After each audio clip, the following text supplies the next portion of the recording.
The following video contains language that may be inappropriate for young viewers.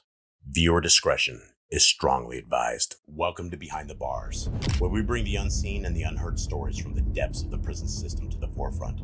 I'm your host, Jason Boss, and together we'll explore the madness, the chaos, and the harsh realities hidden behind the steel doors of prisons worldwide. From the local jailhouse to death row across the world, we'll show you the isolation, the seclusion, and the decades spent enduring unimaginable conditions. These are the stories of survival, struggle, and humanity in places most of us will never see. We're here to shine a light on what society often forgets, the voices of the incarcerated.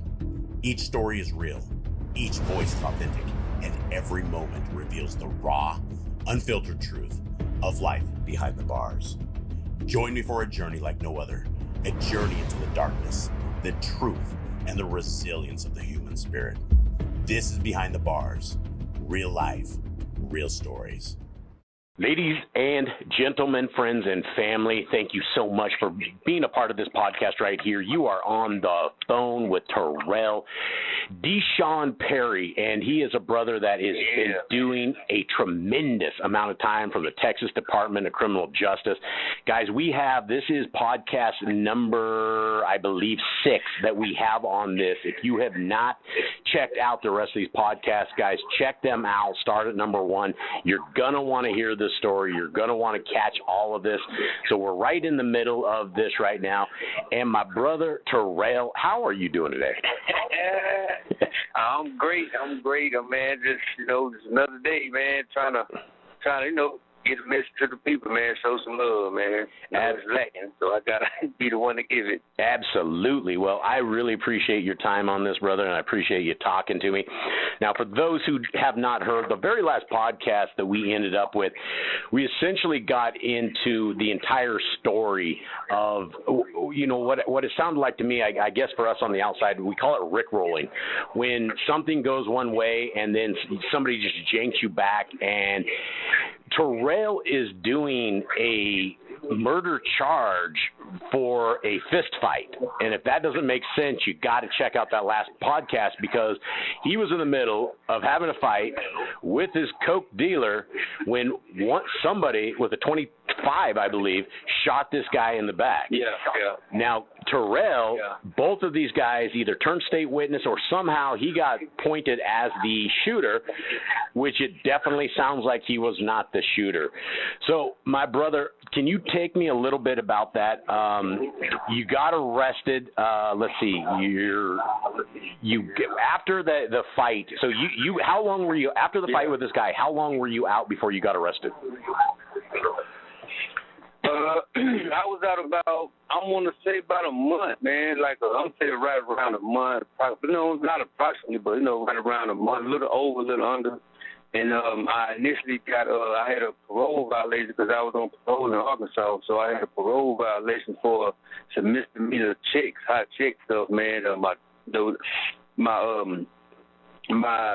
son's mother, who we was renting a room out in his house, his girlfriend was, she was smoking crack. So she stole my checkbook and was writing some bad checks, some faulty checks for a low amount. I'm glad, because they was misdemeanors, but.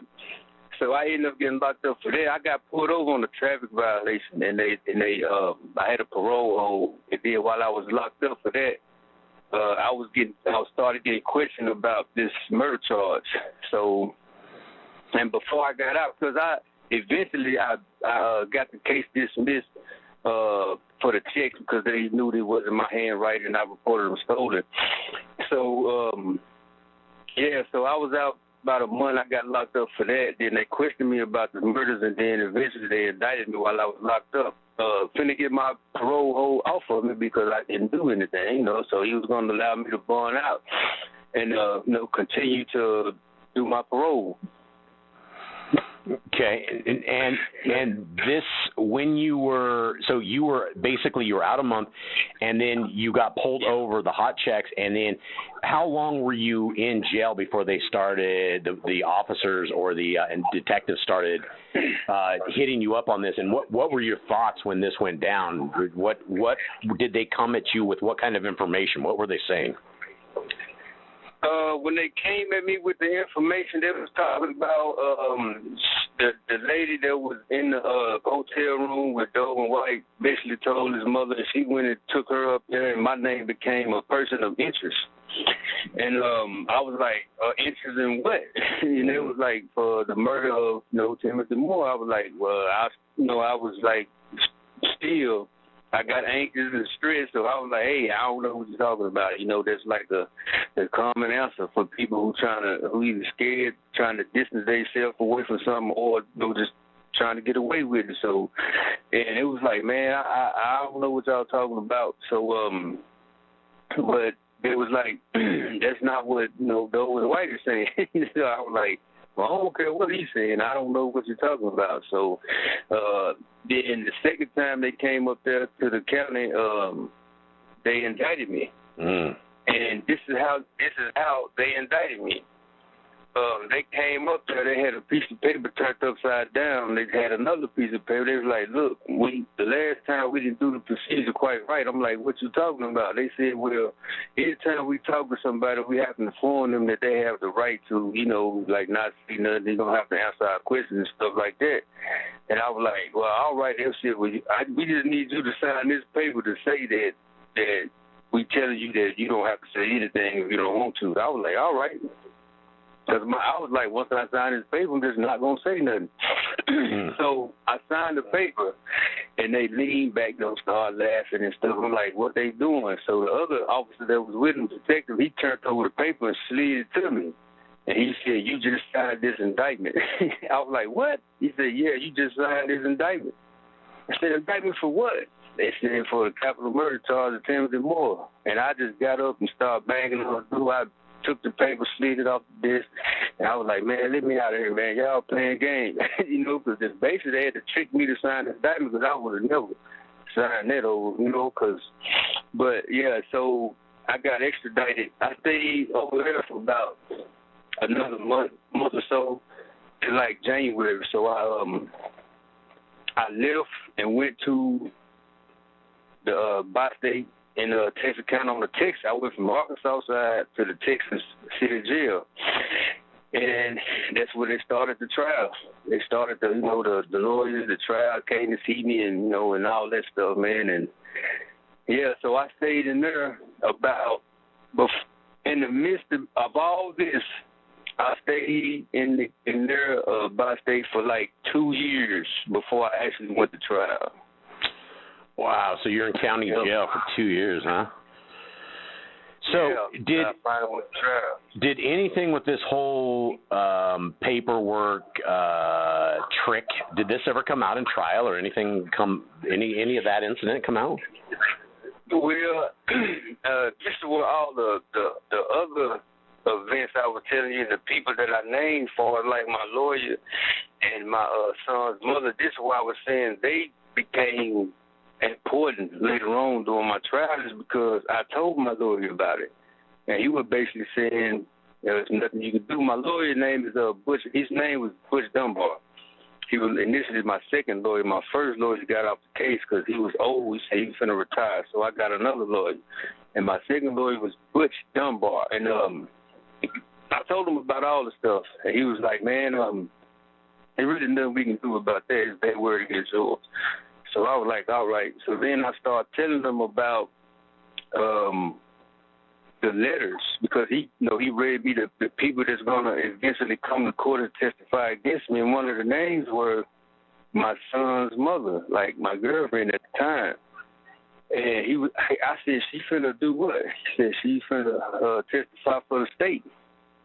So I'm like, testify about what? They said that they trying to say that you told her basically that you done it. I was like, done what? So I'm like, I'm really just like, that I actually done it. They were like, yeah. I was like, no, that can't be right because I never like had any discussion about that night with her. Like I told her that, what happened, like actually what happened. So so she wanted to be the state's witness. So I said, well, look, I got some letters that she wrote me, and that she wrote me saying that I know what happened. I know you didn't do it. Basically, this is what the letter is saying. I can't wait to get out, and raise your son, be a father to your son. You're a good man, all that. So I'm like, how can she do this and then turn around and do this for the state? How can she write these letters then, say this for the state? So I told my lawyer, I gave him the letters, and I was like, well, if they do put it on the stand, show these letters. And these are the letters that she wrote. This is her letter saying that, because it's going to totally go against what they trying to, make her say, or she just decided to say, or what. I don't know what's going on with it. So when we get the trial, when we start the trial up, I'm asking him about the letters. Like, when they put her on the stand, I'm like, where's the letters? Where's the letters that I gave you to go to for the defense? Like, he was like the letters, I think they're in my office. So I was like, well, I think you need to go get them the next time we have a trial, because they trying to build this case and make it seem like I've done it, I confessed and everything, and still everything that they saying on the stand against me is not lined up with the evidence, the actual evidence that they had. And I'm like, man, it's like I don't know what to do. I didn't know what to do. It's like I was just up there lost. And when you facing accusations that you can't do anything about, and knowing that they probably trying to take your life away from you, man, it's hard, man. It's a hard feeling to feel and not know what to do, to be totally helpless. Yeah. Now, what happened with the letters? Did they turn to get them? I don't know to this day. So don't know to this day. My gosh. Wow, bro. Dude, I just got that that chill that goes down your spine all the way, bro. That just hit me. It sounds terrible, bro. Wow. Okay, so basically, So let's talk about the trial, man. So this chick, did they catch her with something? Did she turn state's evidence because they had a crime on her? It came out that she basically wrote some more checks for my checkbook in my name with my ID, because so they was talking about they was charging me with some more checks on the Texas side. I was like, well, when these checks were wrote, like, I think I was either locked up or like I didn't know nothing about them, because they're just like the other checks, meaning they're not in my handwriting. I didn't sign none of this. She got access to all my information, so I don't know if she was writing them without me. Obviously she was writing without me knowing, but I don't know if she was getting my ID and writing them and stuff like that and taking. I don't know what was going on with that, but yeah, she wrote some checks in my name and that I was being charged with, and my lawyer brought that up and saying like it's biased because she write the checks in his name, and long as she testified for the state, she would not be charged with these crimes of writing these checks. Wow. And she had utilities turned on in my name while I was locked up.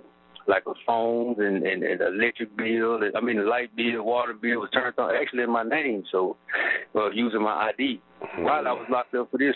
So I'm thinking that I don't know if she was trying to hide all this or what. So I was telling my lawyer, well, just bring charges up on her for that, then she can't, because you could tell that if I stay locked up, she's not going to be charged with these things, And that's what he just mentioned it, and then basically just left it alone. So when I was started asking him about the checks, I'm not the checks, the letters. I was like, where's the letters, man? Just put the letters up there. You ain't got to worry about it. So he was like, man, I'm going to bring the letters, but he never did. Never brought the letters. And this is just some public pretender, right? This is just some... Yeah. And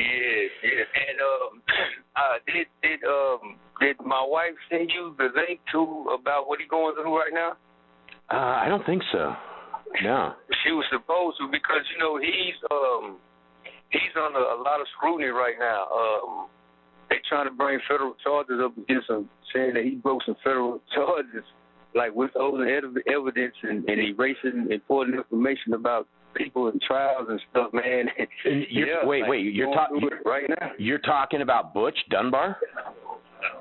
Yes, sir. So Butch Dunbar is having some sort of yes, right now. Okay, so this cat. Okay, so this homeboy, this guy that was involved in essentially railroading you, now he's getting some action on the outside. Okay, so that's good information, right? I mean, that's the kind of stuff that could essentially at some point clear you, right? I mean, when you have a crooked pretender that's out there doing this crap. Okay, well that's good.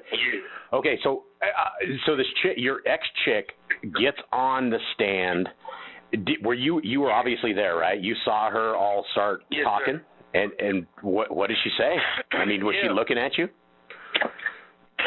Yeah, she was looking at me, but like she took the stand, like she got up there and she's like about 6-7 months pregnant with somebody else, like another guy's child. So she's pregnant. She's up there pregnant, and she was like, yeah, he told me this and he told me that, like, and I'm like, well, on the stand, she's saying that I supposedly shot him and somebody else killed him, like somebody else choked him, like came behind him and choked him out and choked him till he stopped breathing. I'm like, all this stuff, you got everybody saying something different of how this guy died. Nobody's actually saying what actually happened, you know. And so I'm telling my lawyer, I said, look, let me get on the stand and just say what happened and whatever happened, because right now it's not looking good. So I might as well just get up there and tell them what happened, and then I'd rather accept it like that than for them to just railroad me.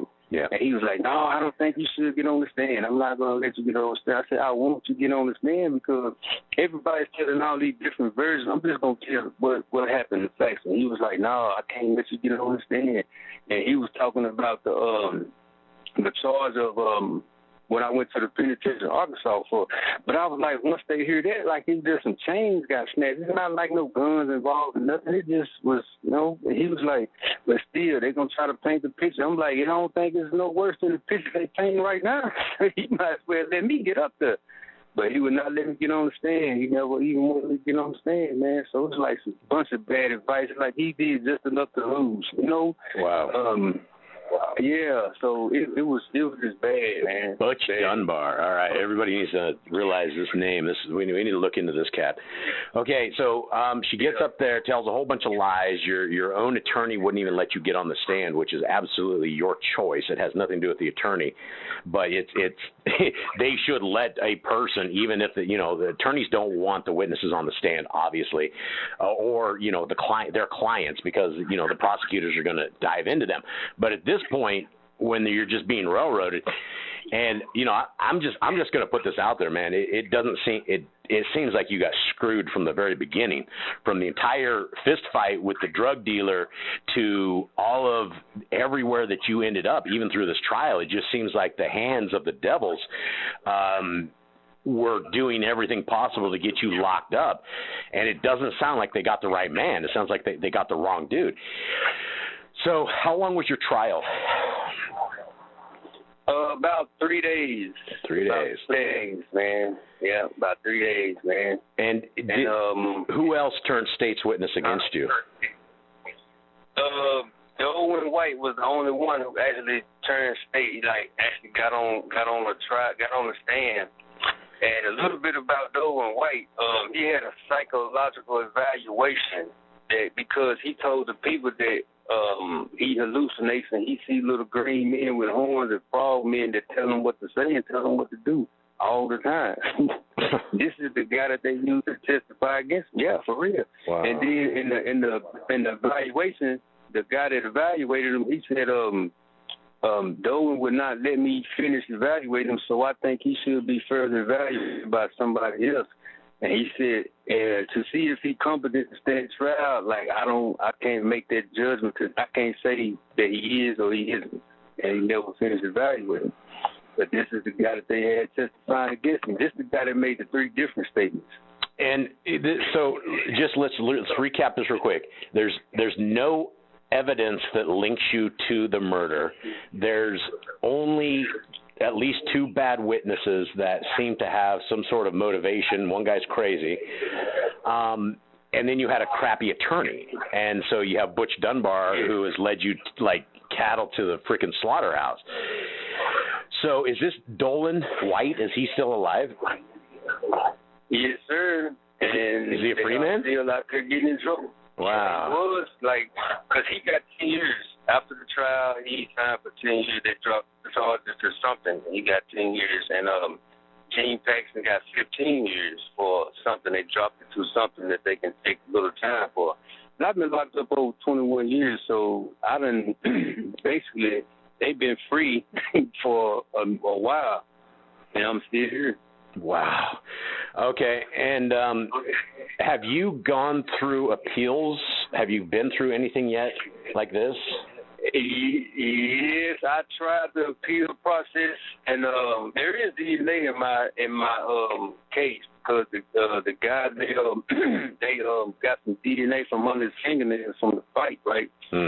But when they did the fingernail the DNA analysis of what they found under his fingernails, they said they can't tell if it's mine or not. But it doesn't exclude me. Like, they saying it's a possibility that it could be. And I'm like, that don't make no sense. I thought DNA was definite, like either it's mine or not. Yeah. So I'm like, that don't make no sense. So I'm like, if it's inadmissible, it shouldn't even been allowed to be said in front of the jury. No way if you can't tell whose it is. Now, what was the DA told the jury it was mine. So, so when I'm trying to bring this up, during the appeal process, but check this out. Butch Dunbar acted as my direct appeal attorney. He did my direct appeal. That guy was still around? So I wrote him a letter and said I want ineffective assistance to counsel put into my direct appeal because I was counsel property. And he was like, and he's not going to file that because he will be admitting that he didn't do a good job at trial because he was my trial attorney and my direct appeal attorney. So he did not bring this up. He wrote me back and said, I don't think that would be good to put that in there. We're going to focus on constitutional violation. I'm like, that is a constitutional violation. But he didn't put it in there. So it's like it was a conflict of interest because I had grounds that could have possibly got my case put back in court that he was not going to bring up because they were talking about him. He was my trial. Now, at any point, did you think that maybe Butch Dunbar wasn't the right guy for this other thing, and did you ever think of possibly firing him before this appeal? Yes. And when I put in the letter to him to try to get another lawyer for it, he had already turned in the brief. And they already gave a final fact conclusion of law to the brief and basically affirmed my conviction. And then he sent me a letter saying that, the rest is up to you. Basically, you got to, learn the law and do your PDRs and your 1107s and all this. So I'm like, man, it happened fast before I even knew what was going on. But at that time, I knew zero about law. Even now I probably know 0.1% about law, with all the studying I did. Because I went to the law library 5 years, but it's like I didn't know what I was doing. No, I don't know nothing about the law. I did a good job, I think. Then I got time barred because the state, the magistrate judges, the magistrate clerk in Texas County actually lost my 1107, and couldn't nobody find it for about 17 months or so. So I got time barred, and this was bad, man. I just got screwed around all the way around, man, from the beginning to the end. All right, let's continue on a little bit with Butch Dunbar. Now, whatever's happening to him in the legal world, whatever happens is something. I mean, what's the next step for you on trying to, number one, get rid of this guy for good, and what needs to take place for you to get a real trial, for you to get a real investigation, for you to have any shot at what the rest of the people, like the whole thing about the Miranda rights. I'm stunned. I'm actually stunned, and I truly believe your entire story as far as from the moment they bamboozled you. And I see that a lot. I see guys that don't read their paperwork, and the people get screwed. And that's the bottom line. And you have to really understand law to understand this.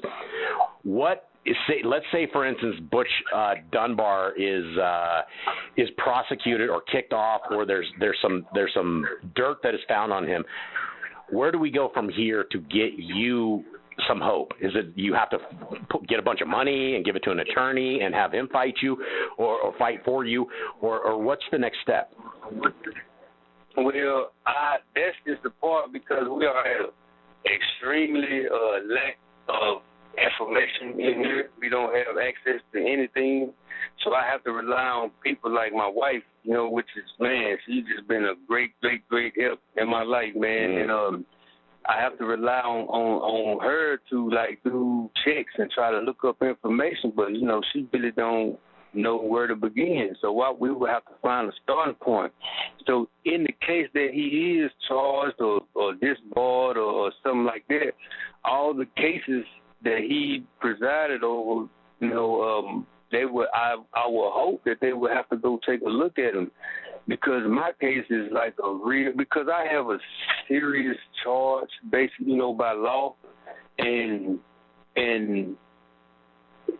if he would have did and presented the evidence and wouldn't have like hid the letters or got rid of the letters or didn't think there were anything and let me get on the stand and all that, I really think that it could have been different. Something could have been different. You know what I'm saying? Like, and so I would have to find a lawyer or I'll have to find some information to know what to do, because I honestly don't know who to talk to. But I would like print out or send like the links that he has been disbarred or charged or whatever in the case that he is.